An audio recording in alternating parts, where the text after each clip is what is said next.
Coming up on today's FNN, we explore the importance of Black History Month. Plus, we sit down with our superintendent to talk snow days.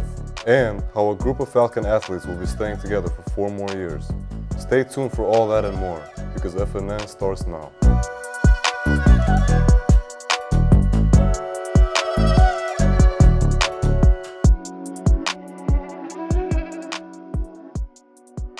Happy Wednesday, Falcons. I'm Bolton. And I'm Dot. As we all know, February 1st welcomes the start of Black History Month. FNN reporters Kareem Suleiman and Caleb Starnes delve deeper into the history and how EK will be taking part in the celebrations. As you all might know, February is Black History Month, an annual observance of African American historical and cultural contributions. The celebration originated in 1926, when the historian Carter G. Woodson started Negro History Week. It was dedicated to the research and promotion of achievements made by Black Americans and other people of African descent. Eventually, it evolved into a month and was made an official celebration in 1976. Mrs. Large, the advisor of the Black Student Union, told us why Black History Month is so important to her and the rest of the BSU. Just the rich history of Black people, past, present, and future. When I think about Black History Month, I think about trailblazers, I think about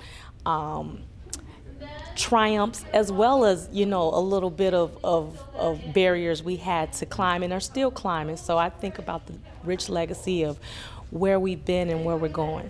Every year, Black History Month is a certain theme or topic that highlights an area of African American culture. This year, the theme is African American and the Arts. This month, the Black Student Union has been hard at work with projects highlighting Black art and history. Many English teachers around the school are creating artwork commemorating Black culture. You can find it on the front of their classroom doors. BSU President Ariana Thomas spoke about historically Black colleges and universities and how the BSU is working to educate students about them. I'm more excited of getting people educated on what an HBCU is. A lot of people don't know what it is, or they only listen to the stereotypes and stigmas around HBCUs. But there's so much community and education, and higher education for seniors is very important right now. And so we want to get people educated about that. We hope you've learned more about Black history and the importance of its celebration. In East Kentwood, I'm Caleb Starnes. The Black History Month door decorating contest is still going and is open to all first-hour classes. Highlight an African American figure or an important event in Black history for your chance to win donuts for your class. There will be winners from the East Wing, West Wing, and Freshman campus. Music is a key part in everyone's lives, and one music trend that is making a comeback is vinyl records.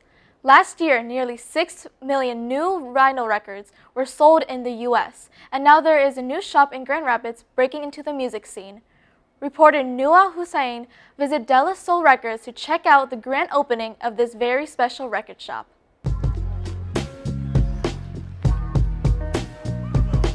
I'm Della. I'm a DJ. I'm opening a new record shop here at De La Soul Records.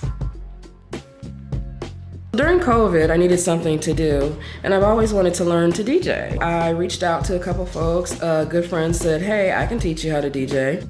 I wanted to learn on vinyl because that's the original form of DJing. And so during the pandemic, I learned to DJ. I fell in love with vinyl during that time. I decided that the next thing I was gonna do was open a record store. Why not chase dreams? Growing up, my father was an avid music lover. He listened to vinyl often. He was in this comfortable zone. He was relaxed when he was listening to his vinyl, and I learned about good music from him. If I had to choose an album that has been very transformative in my life, it would be Anita Baker's Rapture. I've been doing pop-up shops for the last year, and recently was able to secure a brick and mortar space, which is so important for vinyl. The act of digging through crates is so much more fun and exciting as opposed to looking online for different music. This is a space for joy. I want people to come here, feel comfortable, find records, meet up with friends, meet new friends. Music has healing powers. It has a way to bring people together. It's not about differences, it's more about a likeness. So I look forward to having people here and having a great time at De La Soul Records.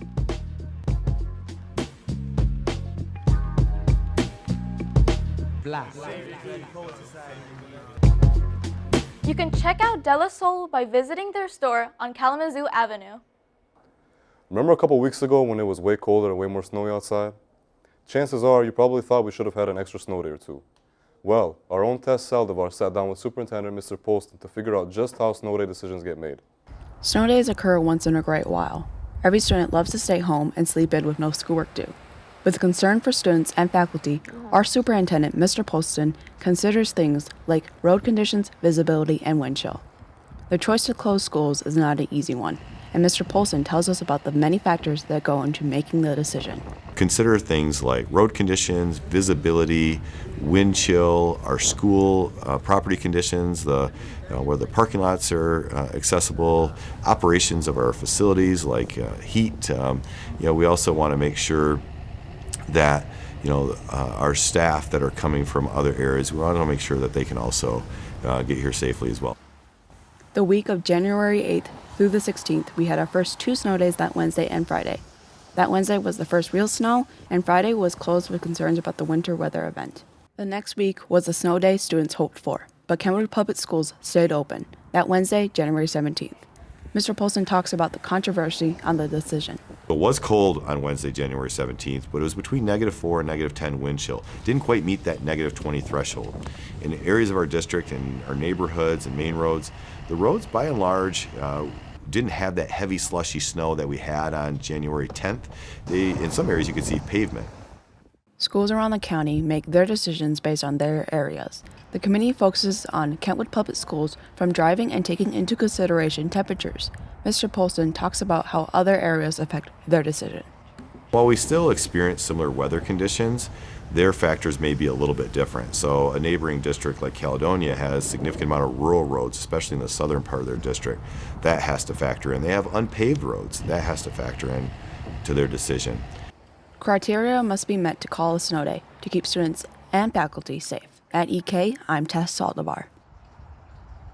We will have a few more chances at snow days before winter is over, so keep your fingers crossed. That is it for your news today, Falcons. Now let's toss it over to Audrey Gleason for your EK Sports Report. Hey Falcons, it's Audrey here, and this is your EK Sports Report. Starting things off on the mat.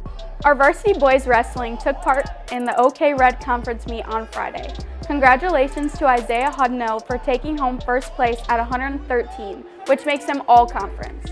Also, congratulations to Silas Mitchell placing 3rd and Cam Stinson and Drew Carlin both placing 4th. Overall, the Falcons finished the meet 5th. From the mat to the ice arena, we want to congratulate 4 best friends on their recent commitment to Central Michigan University. Indio Casaju, Cameron Willie, Dario Bonazzi, and Dylan Losi all signed together to continue their hockey careers at the Division I level. For this group of friends, the chance to continue playing together was too good of an opportunity to pass up. I think it's probably one of the best decisions we've ever made as a group together. We have great team chemistry right now, and I think it's going to correlate really well into playing at Central. And best of luck to the boys swim and dive who take on Cal tonight at 6. And that does it for today's sports report. Now let's send it back to Valton and Dot at the desk. Thanks, Audrey. Now let's wrap up our show today with a new segment. There are more than 90 languages spoken at EK, and we decided to put some students and staff to the test to see just how good they are at finding out what languages their classmates are speaking. Check it out.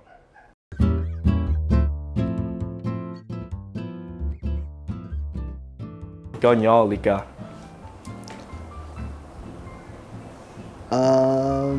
What part of Asia is it in? Thailand. I don't know. Count to 5. E O B blow G What's the first letter of the language? H. H? Yeah. Do you give up? Yeah. I All right, it was Hmong. there was no way I was gonna get that. Lakoti? So? Lami? Kaskaza. What continent is it from? Africa. What part of Africa? East. Swahili? What's the first letter of the country? E. An E? Is it Semitic? It is. Amharic. Yeah. E, where's E, bro? Aharmic. Yeah. Aharmic. Amharic. What? Amharic. Amharic? Yeah. Amharic. Zogi, fluturoi, nemoj tlisit. So is it a European country? Yes. Yeah, okay.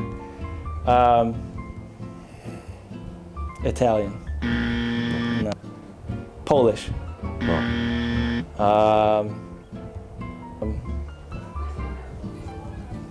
Russian. No. Is it like really out there? Is it? Like Slovakian. No. Norwegian. No. Southeast Europe. Okay. Yeah.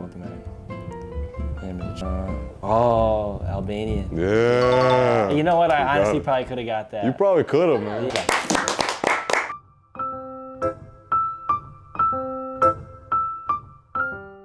And that does it for today's show. Make sure to follow us on Instagram and subscribe to Falcon News Network on YouTube, where you can catch up sports, live streams, previous episodes, and other great content. Plus, check the posters around the school to tune into our new radio station and check out our podcasting channel. Have a great day, and we'll see you back here on Friday.